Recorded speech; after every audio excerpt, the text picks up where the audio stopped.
Pertama saya menyapa kita semua, selamat sore, shalom alehem. Alehem shalom. Puji Tuhan. Tuhan mesti berikan kita kesempatan, kerelaan dan kekuatan untuk beribadah pada sore hari ini. Saya bersuka cita, terutama rekan-rekan yang harus 2 kali ibadah karena pelayanan. Tetapi puji Tuhan, kita tetap mendapatkan menu yang berbeda, ya. Kita semakin banyak mendengarkan firman Tuhan, semakin banyak memuji Tuhan, maka kehidupan kita dibangun, iman kita dibangun. Amin, saudara. Amin. Iya. Pada kali ini saya mengambil atau memberikan sebuah tema, itu pesona Injil, ya. Pesona Injil. Saudara, manusiawi kita seringkali mudah terpesona, mudah terpikat, bahkan seringkali pada pandangan pertama, ya, ketika sesuatu itu mengagumkan, ketika sesuatu itu unik, luar biasa, maka kita terpesona, kita terpikat olehnya, dan kita terbawa-bawa dalam perasaan, pikiran. Ya, apakah itu benda, apakah itu harta, atau mungkin objek wisata, kita mudah terpesona. Oh, bagus sekali. Oh, indah sekali. Oh, luar biasa. Bahkan juga antara pemuda-pemudi, ya demikian. Oh, cantik sekali cewek itu. Waduh, cakap sekali koko itu. Mudah terpesona, mudah terpikat, tertarik. Tetapi semudah itu juga kita pudar, ya. Pesona itu pudar. Oh, ternyata mulai kita lihat, oh ternyata banyak juga kelemahan. Oh, ternyata sifat-sifatnya banyak juga yang tidak bisa saya tolerir, gitu ya. Ternyata yang kita lihat tadinya oh cantik, cakap, ganteng, kita dalami, wah, ternyata tidak seperti yang saya pikirkan di awal. Mulai terkikis pesona tadi, saudara. Bahkan anak muda katakan mulai ilfil, gitu ya.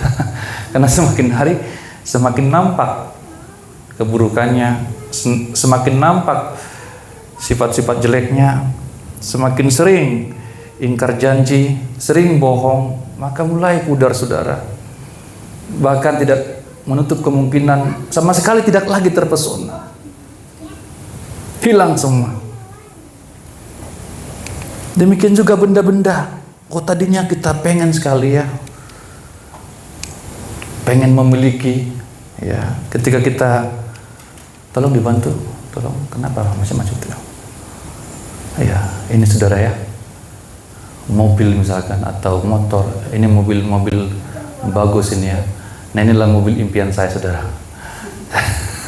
Saya terpesona dengan mobil ini, dan saya belum mampu memilikinya. Tapi sejak saya tahu mobil ini, saya sudah terpesona. Sampai sekarang masih juga terpesona. Tetapi saya tidak tahu besoknya apakah ada yang produk lain. Tetapi saya lihat, bagus sekali nih mobil, ya. Andaikanlah gitu, ya. Ya, itu terpesona, tertarik, dan saya sampaikan sama istri begitu, ya. Ya, saudara. Tetapi seringkali pesona itu tadi hilang karena ada yang menggantikan.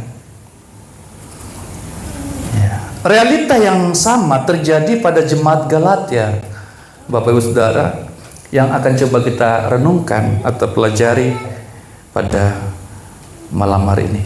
Maka coba kita lihat Alkitab kita.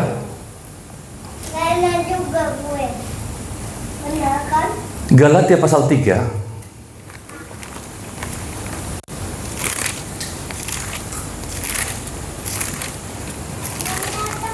Ayat 1 sampai 7. Ya. Seperti luar biasanya, kita akan baca secara responsorial. Saya bacakan pertama, saudara bacakan ayat berikutnya. Galatia pasal 3 ayat 1 mulai. Hai orang-orang Galatia yang bodoh, siapakah yang telah mempesona kamu? Bukankah Yesus Kristus yang disalibkan itu telah dilukiskan dengan terang di depanmu? 2. Hanya ini yang hendak ku ketahui daripada kamu. Adakah kamu telah menerima roh karena melakukan hukum Taurat atau karena percaya kepada pemberitaan Injil? Adakah kamu sebodoh itu? Kamu telah mulai dengan roh. Maukah kamu sekarang mengakhirinya di dalam daging? Sia-siakan semua yang telah kamu alami sebanyak itu. Masa akan sia-sia? Jadi bagaimana sekarang? Apakah Ia yang menganugerahkan roh kepada kamu dengan berlimpah-limpah dan yang melakukan mujizat di antara kamu berbuat demikian karena kamu melakukan hukum Taurat atau karena kamu percaya kepada pemberitaan Injil? Secara itu jugalah Abraham percaya kepada Allah, maka Allah memperhitungkan hal itu kepadanya sebagai kebenaran. Jadi kamu lihat bahwa mereka yang hidup dari iman, mereka itulah anak-anak Abraham. Jemaat Galatia terpesona oleh guru-guru palsu. Sementara mereka telah mendapatkan guru yang sangat baik, seorang rasul yang sangat baik, yang dipakai oleh Tuhan untuk menyelamatkan bangsa-bangsa kafir atau Gentiles, termasuk Galatia. Galatia bukan bangsa Yahudi, Galatia bukan suku Israel, mereka adalah bangsa kafir. Mereka telah mendengarkan Injil yang sejati, tetapi sekarang mereka terpesona oleh guru-guru palsu.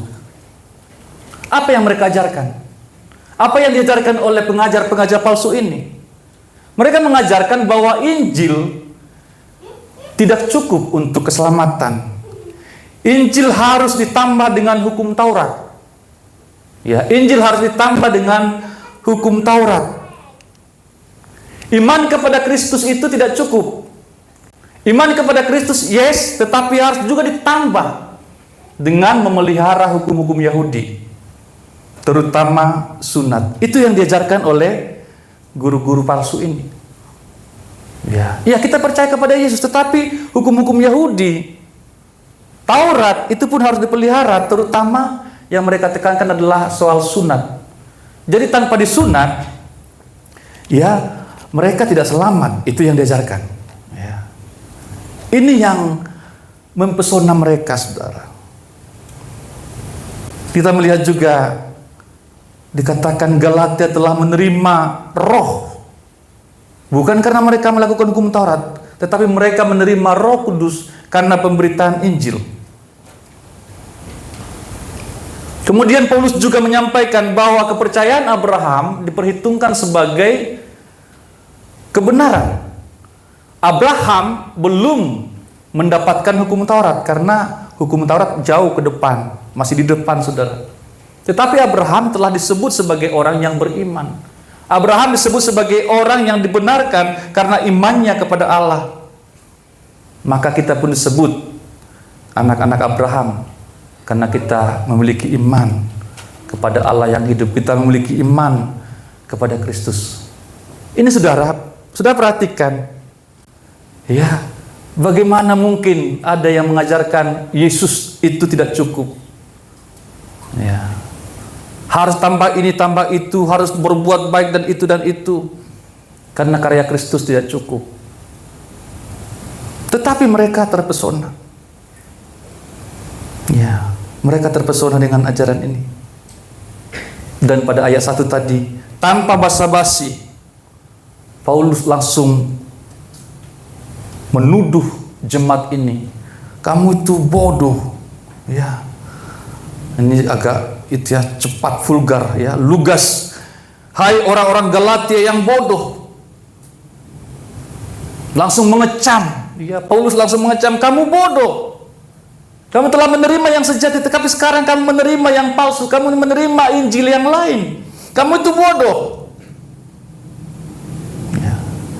Mengapa jemaat ini bodoh? Mengapa Galatia disebut bodoh? Kita belajar supaya kita tidak menjadi bodoh. Amin. Amin. Ya.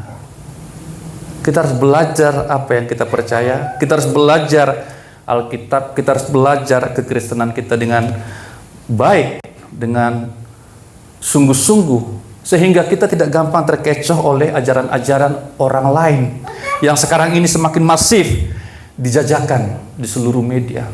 Ya, semua orang bisa ngomong sekarang, ya, tetapi ini kita harus sungguh-sungguh belajar baik apa yang kita percaya, sehingga kita tidak menjadi anak-anak yang gampang diombang-ambingkan oleh angin pengajaran.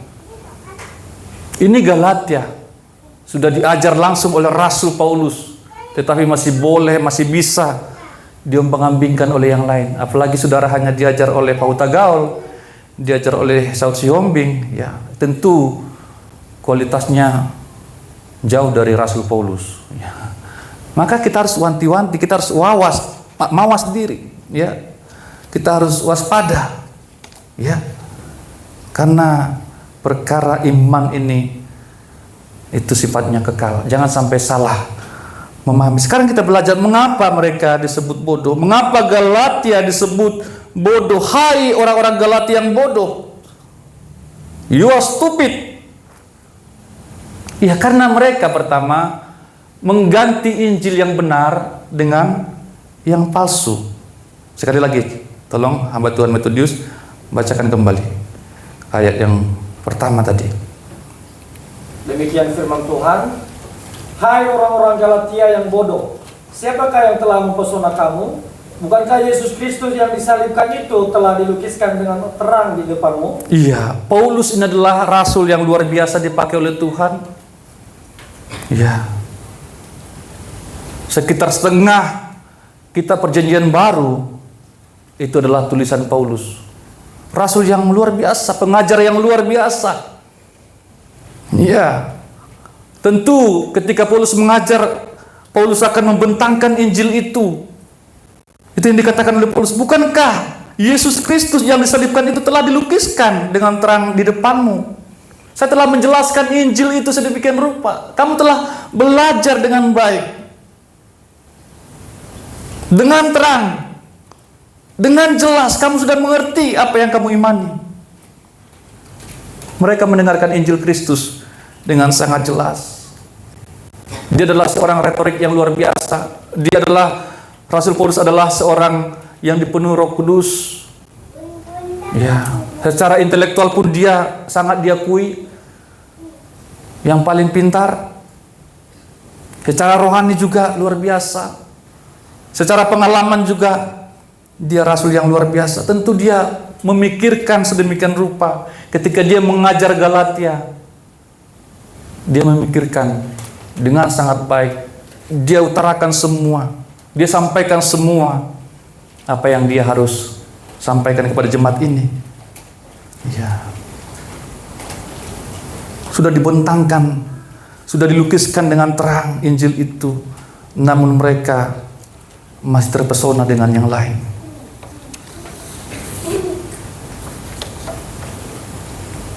Apa yang mempesona jemaat Galatia? Saya sebutkan tadi. Yang mempesona mereka adalah ajaran-ajaran yang disebarkan oleh guru-guru palsu.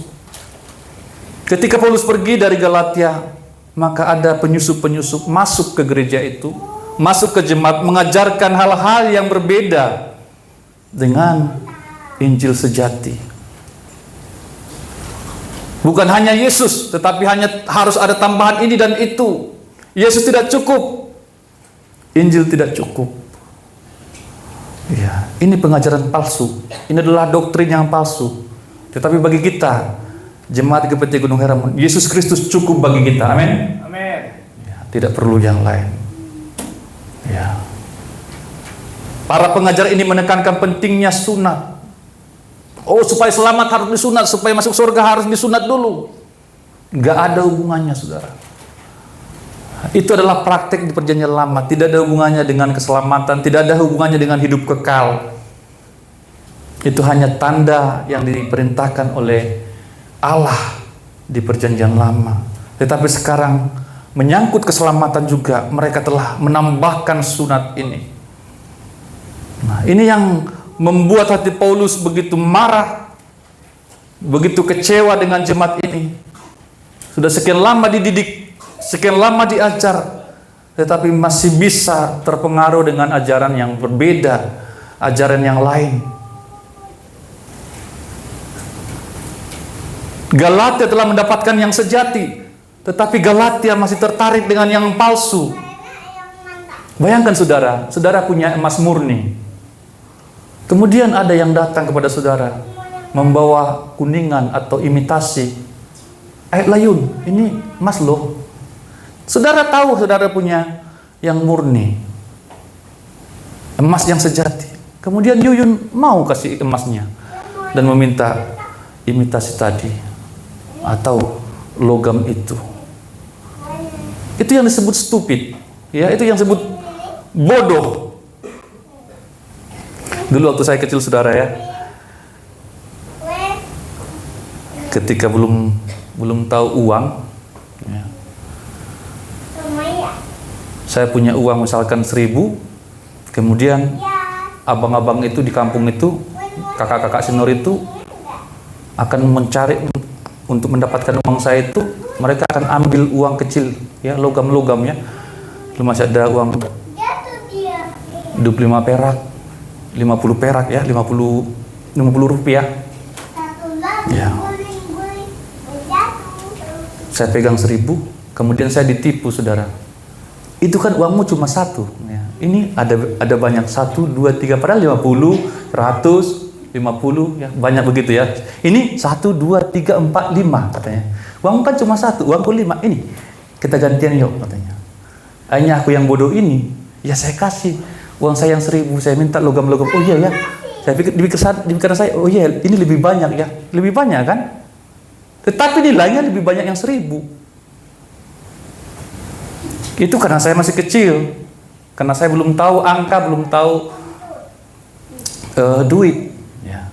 Masuk akal juga menurut saya waktu itu. Oh iya ya, lebih banyak. Saya ternyata setelah besar saya tahu bahwa saya telah dibodoh-bodohin, ditipu. Ya. Kita yang sudah dewasa, kita tahu membedakan mana yang asli, mana yang palsu. Ya. Saudara telah mendapatkan barang yang ori misalkan. Kemudian ada yang menawarkan yang KW. Saudara mau nggak?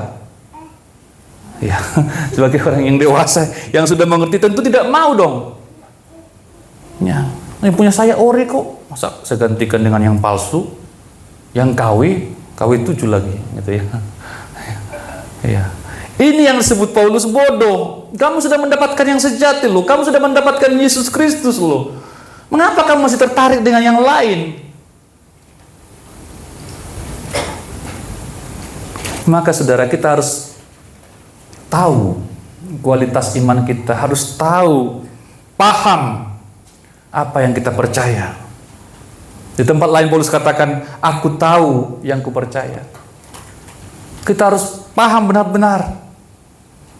Ya, siapa itu Yesus Kristus, Tuhan dan Juru Selamat kita. Kita harus tahu nilai dari kekristenan kita. Kekristenan kita harus clear di pikiran kita, di hati kita. Ya. Sebab kalau tidak jelas, maka kita akan sangat mudah terpengaruh dengan yang lain. Ya, oh iya ya, agama sama aja ya. Oh iya ya, di sana baik juga, di sini baik, sana baik, sama-sama baik. Oh iya ya, memang jalan ke Roma itu banyak ya, dari sana, dari sana, dari sana. Ini yang sedang dicoba dijajakan saat ini. Ya, dibangun narasi-narasi semacam ini. Sehingga Yesus itu hanya salah satu jalan. Tetapi selalu saya tegaskan dari depan ini, dari mimbar ini, Yesus bukan salah satu jalan, tetapi Yesus adalah satu-satunya jalan. Amin. Amin.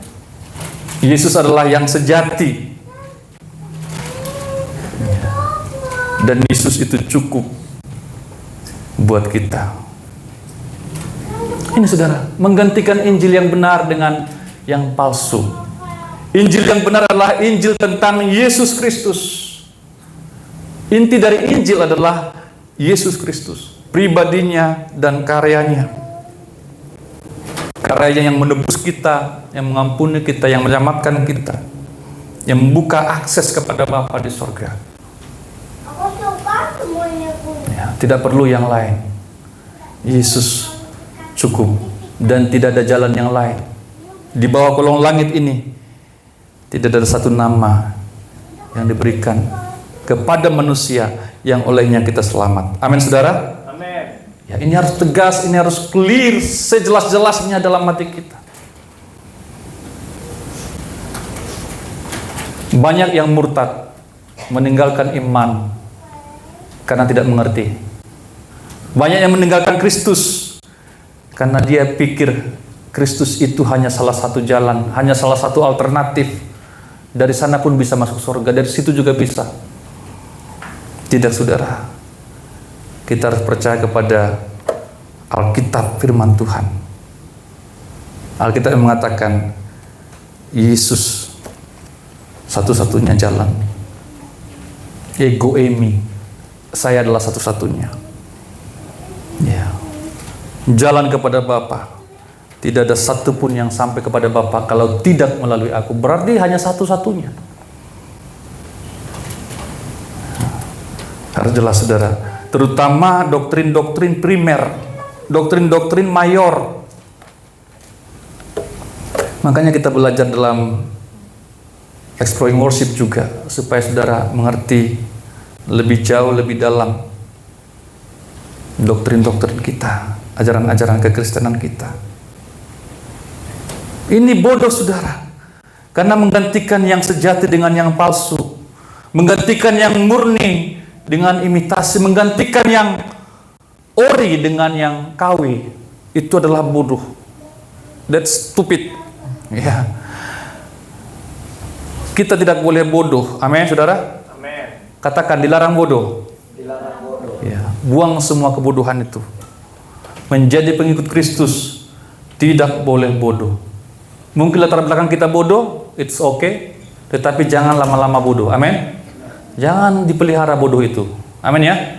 Dibuang itu jauh-jauh. Ya. Bodoh kok dipertahankan, bodoh kok dipelihara, ya.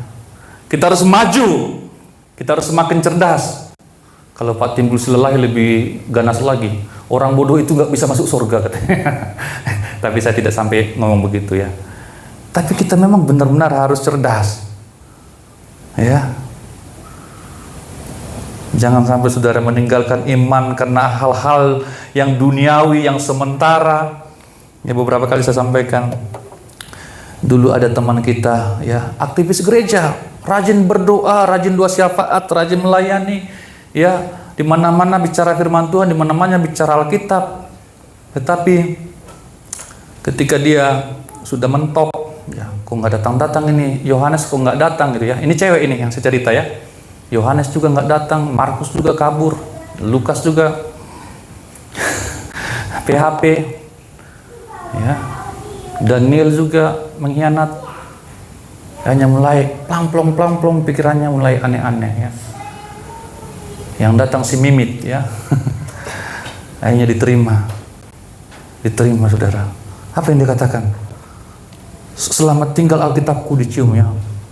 Selamat tinggal Alkitabku, selamat tinggal Tuhan Yesus. Aku mau ikut dengan si Mimit. Mengerti maksud saya? Karena direkam nanti apa ITE, ya.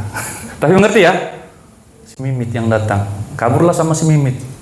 Ditinggalkanlah Yesus. Jangan, saudara, ya. Amin, ya. Amin. Sekali Yesus, selamanya Yesus. Amin. Amin. Harapanku tak akan hilang. Yes. Yes. Iya dong, ya. Yesus itu satu-satunya. Ya. Jangan samakan Yesus itu dengan yang lain-lain itu, ya. Jauh. Katakan jauh. Jauh. Katakan jauh, bro. Ya. Jauhlah dibandingkan Yesus dengan yang lain. Wah. Siapapun itu. Mau Ahmed kah, mau Mimit kah, mau siapapun itu. Apalagi dengan Metodius. Jauh sekali ya. Langit dan bumi ya Meto ya. Yesus dibandingkan dengan Metodius, jauh lah. Apalagi dengan si Hombing, waduh. Ya, jadi Yesus itu nggak ada bandingnya, saudara. Katakan Yesus tidak ada bandingnya. Yesus tidak ada bandingnya. Yesus tiada tara. Itu Tuhan Yesus kita. Mari saudara, tetaplah terpesona dengan Yesus. Sekalipun kita mungkin sudah puluhan tahun mengenal Yesus, tetap terpesona. Amin. Amin. Ini pribadi saya saudara ya. Kalau saya lagi golek-golek itu ya, udah di kamar itu di kasur, gitu saya. Yesus, terima kasih Yesus. Jesus, I love you. Gitu-gitu loh saya saudara. Thank you buat pengampunanmu. Terima kasih Yesus. Gitu saudara saya. Ya. Tuhan ampuni saya. Yesus ampuni saya dengan darahmu. Waduh.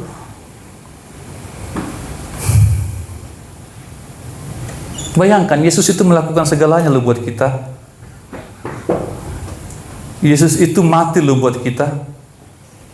Nggak ada satu manusia pun di bumi ini yang pernah mati buat kita. Amin. Amin. Malah bahkan orang tua pun tidak begitu kok sama kita. Mati buat kita enggak kok. Saudara kita mungkin sayang sama kita, tapi apa pernah mati buat kita? Ya nih, apakah pernah Alex mati buatmu?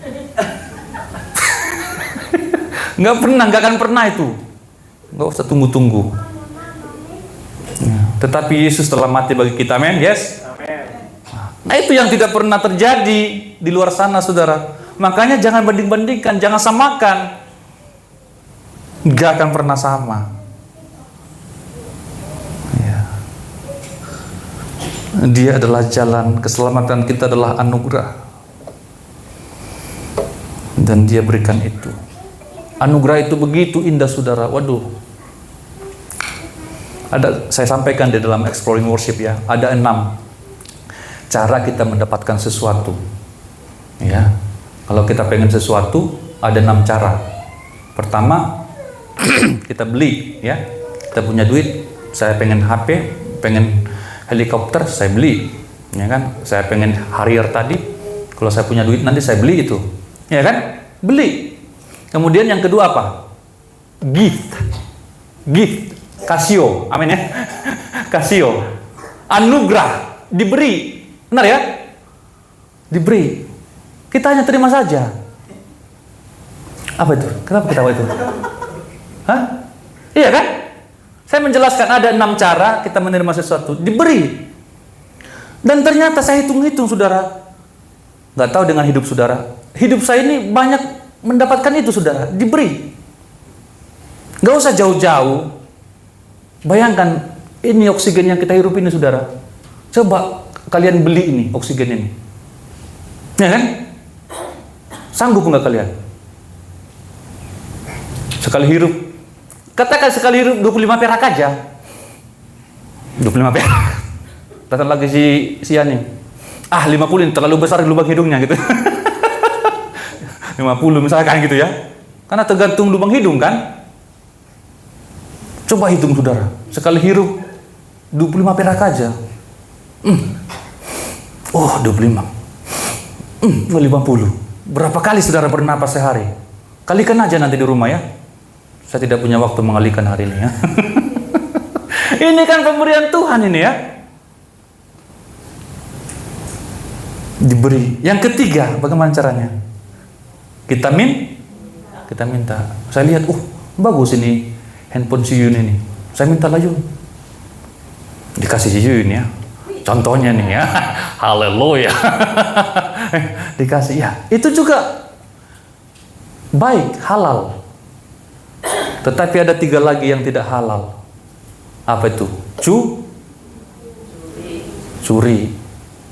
Ada lagi yang tidak halal, apa itu? Tipu. Ya. Karena si Yun, saya tidak punya duit untuk beli HP-nya si Yun itu kan. Kemudian juga dia tidak ngasih. Saya minta pun nggak dikasih. Kucuri lah. Kulihat-lihat dia kapan dia hilaf, kapan dia lengah. Kucuri nanti. Atau kutipu dia. Bisa kutipu dia. Tapi saya tidak sanggup tipu. Ya, karena mungkin saya kurang pintar untuk menipu dia. Namanya penipu kan harus pintar ya. Mungkin nggak sanggup nipu. Dan ternyata saya tidak bisa curi. Karena dijaga terus dengan ketat. Digembok gitu ya. Jaga terus, dia nggak lengah ya. Berarti satu-satunya cara apa? Rampas, ya kan? Yunus, mana HP-mu? Rampas ya. Itu ya cara mendapatkan sesuatu. Tapi yang 3 tadi itu adalah cara-cara kriminal. Tetapi yang tadi yang halal itu kita beli, kemudian anugerah atau pemberian, kemudian kita minta. Nah sekarang sama dengan keselamatan saudara. Di mana posisi kita?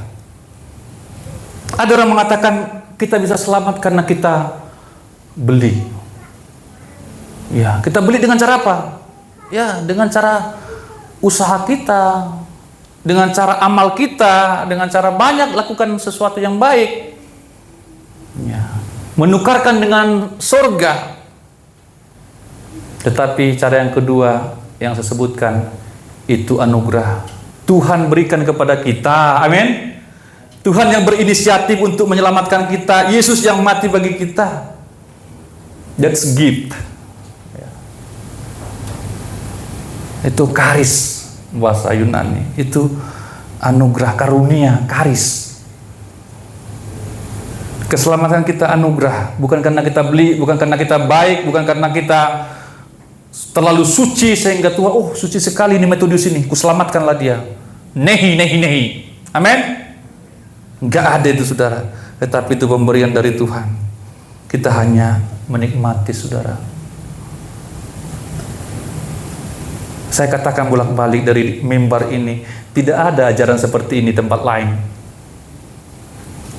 Bahwa keselamatan itu adalah anugerah, bahwa hidup kekal adalah anugerah, hanya ada pada firman Tuhan yang kita yakini, Alkitab kita. Amin saudara. Ini tegas, ini jelas. Maka itu sebabnya Paulus mengatakan Galatia bodoh, you are stupid bro, kamu bodoh. Saya sudah sampaikan yang benar, saya sudah sampaikan yang sejati, sekarang datang yang palsu kamu terima juga, kamu terpesona juga dengan itu. Seharusnya Injil yang sejati ini yang selalu mempesona kita saudara, amin. Ya, Yesus Kristus yang sejati itu yang selalu mempesona hati kita lebih daripada apapun.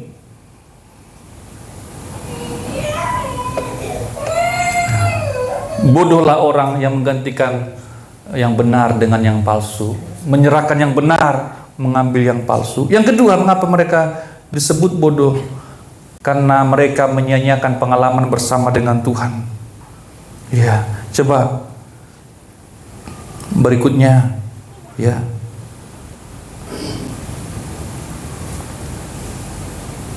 Ayat berapa itu? Jadi bagaimana sekarang? Ayat berapa itu? 5 ya. Ayat coba 5. Hamba Tuhan Methodius. Demikian firman Tuhan. Jadi bagaimana sekarang? Apakah Ia yang menganugerahkan roh kepada kamu dengan berlimpah-limpah, dan yang melakukan mukjizat di antara kamu berbuat demikian karena kamu melakukan hukum Taurat atau karena kamu percaya kepada pemberitaan Injil? Iya, saya berikan poin-poin saja sudah supaya kita lebih gampang memahami ayat ini. Ya. Di sini Galatia telah mengalami anugerah roh dengan berlimpah-limpah. Jemaat Galatia telah mengalami mujizat-mujizat, menerima mujizat-mujizat dari Allah. Dan itu semua bukan karena jemaat Galatia melakukan hukum Taurat, tetapi karena mereka percaya kepada pemberitaan Injil. Jelas ya? Galatia mengalami anugerah roh dengan berlimpah-limpah. Galatia menerima mujizat-mujizat. Ya. Saudara, ini mujizat, saya senang ya Pak Futagal selalu bicara tentang budaya mujizat. Aduh, kami, ya keluarga kami nih loh, sampai saya merinding ini. Mujizat-mujizat itu nyata saudara, nggak masuk akal. Terutama mujizat-mujizat berkat ya. Aneh-aneh aja, apalagi Ayuhana tunjukkan ke saya. Bagi saya aneh itu kayak gitu-gitu. Namanya mujizat itu kan aneh, ajaib. Amin ya? Amin? Amin. Tetapi itu kita alami bersama dengan Tuhan. Itu nyata. Mungkin bagi orang, apa itu mujizat?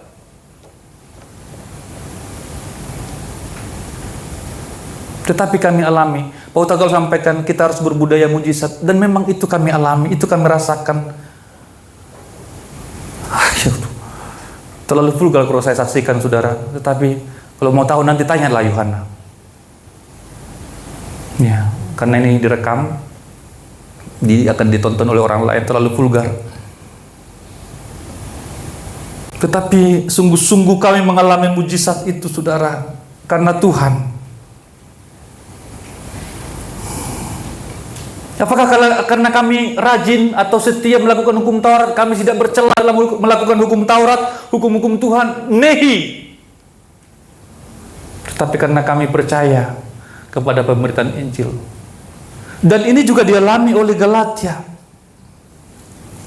Mereka mengalami pengalaman-pengalaman rohani bersama Tuhan, bersama dengan Tuhan. Ya, tetapi mereka menyia-nyiakan semua itu, mereka mengabaikan semua itu, mereka tidak mengingat semua itu, saudara. Kalau Tuhan melakukan yang baik kepada kita, harusnya kita ingat. Amin. Sama seperti manusia, saudara. Kalau manusia melakukan yang baik kepada kita, menabur sesuatu yang baik, jangan sampai lupa. Seperti peribahasa katakan, lupa kacang akan kulitnya. Ya. Ingat, saudara, perbuatan baik orang lain. Ya, itu sangat mendasar dalam kehidupan. Tetapi masalahnya, perbuatan baik orang sudah banyak-banyak nih perbuatan baik ini, enggak kita ingat. Tetapi sekali dia buat salah, ya kan, diingat terus. Bayangkan ya, 10, tangan saya nggak cukup ya, 10 yang baik enggak diingat, tetapi satu yang salah diingat, diolah terus di otaknya. Kenapa nggak ingat yang 10 itu, saudara? Halo, amin, amin. Mari kita ingat yang baik dari orang, amin. Mungkin dia tidak sengaja melakukan yang salah itu karena dia bukan malaikat atau bukan dewa. Tetapi kan dia sudah melakukan 10 yang baik. Masa kita ingat-ingat terus yang salah itu? Ya, sama dengan Tuhan juga. Ini yang dilakukan oleh jemaat Galatia. Mereka menyanyiakan pengalaman bersama dengan Tuhan. Mereka sudah mengalami karunia Roh Kudus, anugerah Roh Kudus, mengalami banyak mujizat, melihat tanda-tanda, melihat semua perbuatan-perbuatan ajaib dari Tuhan. Tetapi mereka menyanyiakan itu. Menyanyiakan artinya apa? Lupa. Tidak lagi membesarkan itu. Tidak lagi memberitakan perbuatan-perbuatan Tuhan yang ajaib itu. Sementara kita dipanggil oleh Tuhan untuk memberitakan perbuatan-perbuatan Tuhan yang ajaib. Amin. Coba kita lihat ya. Dalam suratan Petrus. Ini saudara panggilan kita. Kamulah imamat yang rajani, bangsa yang kudus. Coba cari Metius ya. Umat kepunyaan Allah. Supaya kamu memberitakan perbuatan-perbuatan Tuhan yang ajaib, yang memanggil kamu. Mana itu? 1 Petrus 2 ayat 9 ya, silakan. Demikian firman Tuhan. Tetapi kamulah bangsa yang terpilih, Iya. imamat yang rajani, bangsa yang kudus, umat kepunyaan Allah sendiri, supaya kamu Tekan di sini ya, supaya kamu memberitakan perbuatan-perbuatan yang besar dari Dia, ya. yang telah memanggil kamu keluar dari kegelapan kepada terangnya yang ajaib. Amin, saudara. Amin. Kita itu dipanggil oleh Tuhan untuk memberitakan perbuatan-perbuatan Tuhan yang ajaib yang kita alami, yang sudah mengambil kita dari kegelapan kepada terang, dari kutuk kepada berkat, dari kebinasaan kepada hidup yang kekal. Itu tugas kita, memberitakan perbuatan-perbuatan Tuhan yang ajaib. Amin, saudara. Amin. Ya. Jangan mengglorifikasi masa lalu. Ya, muliakanlah perbuatan Tuhan itu. Seringkali manusia ini, saudara, ya, untuk mengglorifikasi masalahnya begitu pintar, menceritakan masalahnya begitu lihai, tetapi menceritakan perbuatan Tuhan yang ajaib, begitu sukar. Ya, Itu kan manusia ya, baru digigit semut. Udah pintar sekali, waduh, pintar sekali menceritakan digigit semut ini. Padahal itu cuma masalah kecil. Tetapi begitu kaya dia menceritakan itu. Oh, semutnya begitu bertanduk katanya kan. Semutnya, oh bukan semut biasa, ini semut. Aduh, saudara. Tetapi sudah banyak perbuatan Tuhan yang ajaib yang kita alami. Betapa sukarnya mulut kita. Ya. Ada sedikit masalah dengan tetangga, ramai sekali ya di status. Panjang sekali cerita ini. Tetapi coba perbuatan Tuhan yang ajaib. Coba mujizat Tuhan yang kita alami. Ya. Sepi. Enggak sanggup mulut kita, enggak sanggup jempol kita untuk mengetik yang baik dari Tuhan, saudara. Ini saudara. Sekali lagi, Tuhan memanggil kita untuk memberitakan perbuatan Tuhan yang ajaib.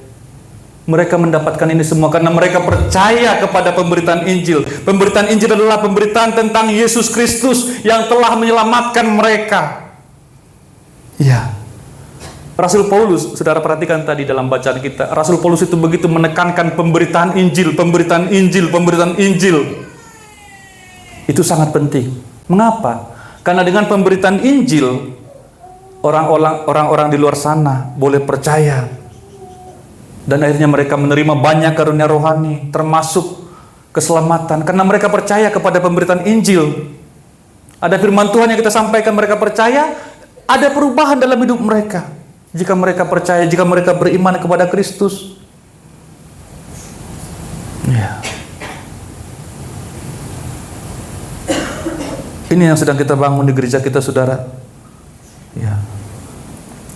Kita membangun pelayanan media saat ini dari sederhana aja dulu, saudara. Pasti saudara lebih pintar dari saya karena saudara lebih lebih muda, lebih banyak berkecimpung di sana. Dengan media ini, saudara, ini salah satu cara kita sekarang. Karena tugas saya adalah memberitakan firman Tuhan, memberitakan Injil, memberitakan Alkitab. Maka hal kecil pun yang terjadi sekitar itu, saudara, saya sangat bersyukur. Apa yang mau saya katakan? Tadi saya tunjukkan juga dengan beberapa orang. Saya buatkan TikTok, saudara ya. Itu isinya firman Tuhan. Memang saya tidak buat di sana firman Tuhan begini satu kalimat, saya tidak buat Yohanes 3 ayat 16, tidak buat begitu, saudara. Tetapi yang penting firman Tuhan itu ada di sana. Tahu saudara yang nonton?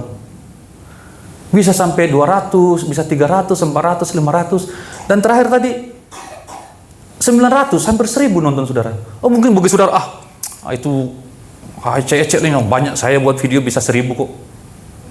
Ya, tapi apa yang kalian buat di situ? Ini firman Tuhan loh, satu ayat mereka baca loh, 600 orang baca. Berarti kan jemaat kita kan sudah 600 orang, amin? Amin, saudara? Kok hahaha si John ini? Siapa yang ketawa itu? Siapa yang... Loh, emangnya saya bisa ngomong di DC Mall dengan 600 orang? Nggak bisa. Ya kan, tapi dengan sebarkan itu mereka sambil scroll, tiba-tiba lewat ayat firman Tuhan. Ya. Saya bilang sama anak muda yang kemarin ikut training media ini, saudara, saya buat kontennya, saudara tinggal lakukan aja, sebarkan aja. Kemudian di bawah situ saya buat GPT Gunung Hermon Batam, saudara. Kalau orang baca kan, orang tahu ada GPT Gunung Hermon di Batam. Nanti kalau misalkan ada orang dari Philadelphia, bukan jemaah Philadelphia ya, Philadelphia Amerika Serikat, datang ke Batam berkunjung, udah cari gereja kita, amin ya? Enggak cari Pak Timbul terus. Direkam ya? Gak apa-apa lah kalau itu. Ya. Ada dari Manado misalkan, ada dari Papua, entah dapat kerjaan di Batam, udah tahu GPT Gunung Hermon. Makanya diurus itu ya, mapnya itu. Jangan sampai kalian buat map GPT Gunung Hermon dibawa ke Silalahi. Dibawa mobilnya ke tempat lain, jangan saudara. Jadi harus tepat titiknya. Amin ya. Kalian lakukanlah itu anak muda itu ya. Sudah pas belum titik kita? Kemarin kan kita bilang gereja kita itu harus cepat, harus bisa disampaikan atau diceritakan dalam satu kalimat. Sekarang kan sudah bisa, ya. Sekarang tinggal kita bergerak. Ya, saya benar-benar bersyukur saudara. Nanti rencana saya mau buat, karena saya lihat statistik.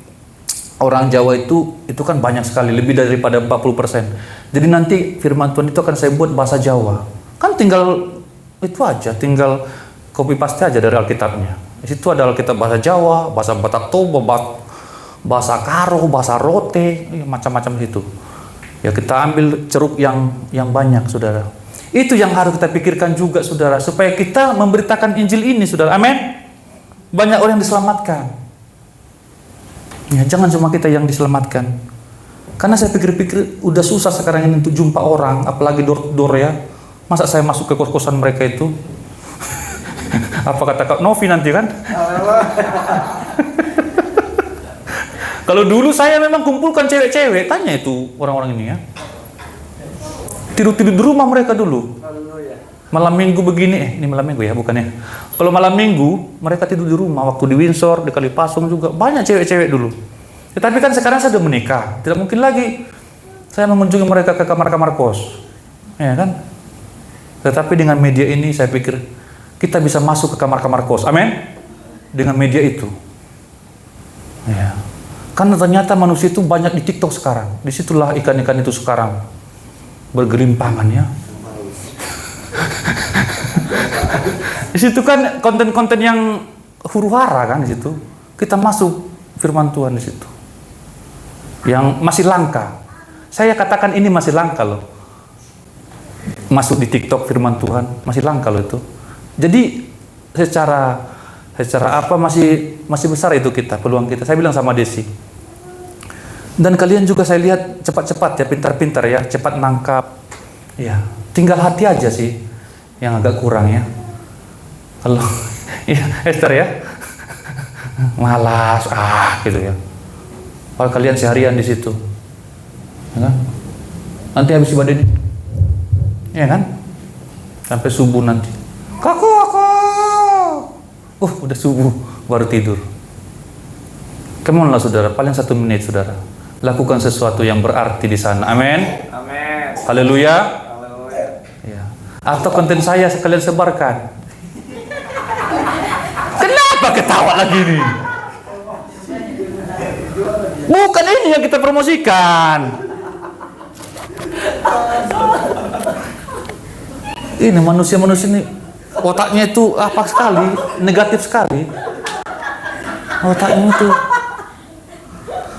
Terus apa yang kalian lakukan untuk firman Tuhan ini, pemberitaan Injil ini? Buat konten sendiri nggak mau, menyebarkan konten orang nggak mau. Mau kalian apa? Udah 600 itu punya saya itu. Ya, bayangkan 600 orang baca Alkitab. Kalau tambah kalian itu lagi nanti, luar biasa itu ya. Ini saudara yang kita harus lakukan. Jadi kita lihat zaman ini, kita manfaatkan. Karena kalau kita tidak manfaatkan teknologi ini, mereka itu yang akan memanfaatkan kita. Kita yang harus manfaatkan mereka. Amin. Ingat ya, kalau kita tidak manfaatkan dia yang manfaatkan kita. Dia mengambil pulsa kita, dia mengambil waktu kita, dia mengambil kesucian kita. Cari jodoh pun ternyata ada di situ ya. Itu agak suka saya nontonnya. Cari jodoh, take me out. Ya, ada di situ ternyata ya. Oke, sampai mana tadi?